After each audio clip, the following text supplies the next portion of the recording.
Hey guys, it's been a long time, not a long time, a few days since I've made a video, and this is going to be I just wanted to rant a little bit, get a little bit off my chest. There's really 3 or 4 things I really hate in this world. Everybody knows Microsoft and Google rank among the top 2. A third being Barack Obama. Now, I know that's going to make me tons of enemies from tons of my viewers, but don't take it personally. It's just my opinion, okay? I hate the fucker. My life has been twice as bad since he's got to be president than it was when Bush was president. Now, that is saying a fucking lot, okay? And this ain't a political channel, so I'm not going to get into politics about why I don't like Barack Obama or why I do like a Barack Obama. I'll guarantee you the reasons I don't like him have nothing to do with beliefs or race. It has all to do with the type of person that he is. He's conceited, he's a jerk, and he hasn't done a goddamn thing for us. He's a socialist. Okay, I shouldn't say that. That's a strong word. I shouldn't say he's a socialist but to me, he's more of a socialist than I am. I'm a conservative. I've always been a conservative. People like Barack Obama feel like the government ought to take care of us, and they should to a certain extent. You know, they provide things that are what? Essential. But I don't think the government should be getting involved with providing a healthcare plan per se, but I think they should get on to the already existing healthcare companies and pass regulations to make healthcare cheaper. Keep the same setup we got now with private insurance and all this stuff. Just make payments cheaper and make it easier accessible. You know, impose regulations that make it easier and cheaper for people to get insurance instead of the government offering its own plan. I like the setup we got now.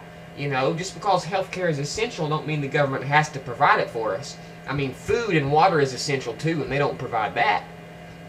So see, I'm getting off on a tangent on politics, and it's not what this is about, so I'm not going to really respond to anybody who comes at me with political statements and comments and stuff, or video responses about political statements, because this is not what I intended this video to be, but it looks like that's where it's headed, so I'm getting off of that subject right now.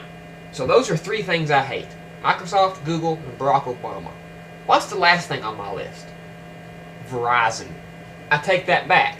There's 5 things in this world I hate. 5 things. Microsoft, Google, Verizon, Barack Obama, and Citi fucking Bank. Citi fucking Bank has upped my interest rates to 30 goddamn % over the past 30 days. They've killed me, and it's goddamn extortion. But anyways, on to my rant about Verizon.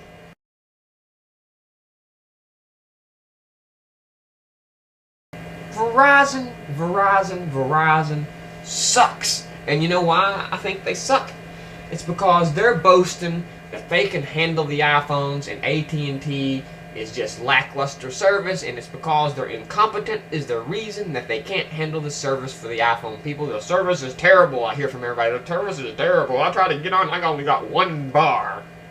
You know, but what really bothers me is what Verizon offers is a 3G network that's larger, but it's slower. It uses Vcast. I repeat that again. Vcast video. Yuck! Y'all can look up what Vcast video is. And it's crappy appless. Its phones don't have any apps. Don't do anything to measure up to the iPhone. Which means the customers on Verizon ain't using a quarter of the bandwidth that iPhone customers are using on AT&T's network. No other network can boast we can handle the iPhone. We have the network, the stability and the network to do it. You cannot say that because you've never had a device like the iPhone taxing your network, Verizon. iPhone users have been, it's been a fact, it's been proven that they use tons more bandwidth than any other cell phone user. because not only are they buying music on their phones through the App Store, they're buying apps on their phones through the iTunes Store, they're buying movies on their phones through the iTunes Store, they're MMSing, SMSing. They are using 3 times the bandwidth that an average smartphone / cell phone user is using. And they are taxing AT&T's network like nothing else. And I guarantee you, whether it be Verizon or T-Mobile or whoever wants to take on that challenge, Apple's iPhones would cripple their networks too because of the bandwidth being used. So get your head out of your ass and quit boasting like, oh, we can handle it, when you've never had a device on your network that even comes close to taxing your shit like the iPhone does. So get your head out of the clouds, get your head out of your ass, and be smart for once. AT&T's the best option, and Apple knows what it's doing. Okay, if it opens it up to other carriers, fine by me, but I hope to God it's not Verizon. OS 10.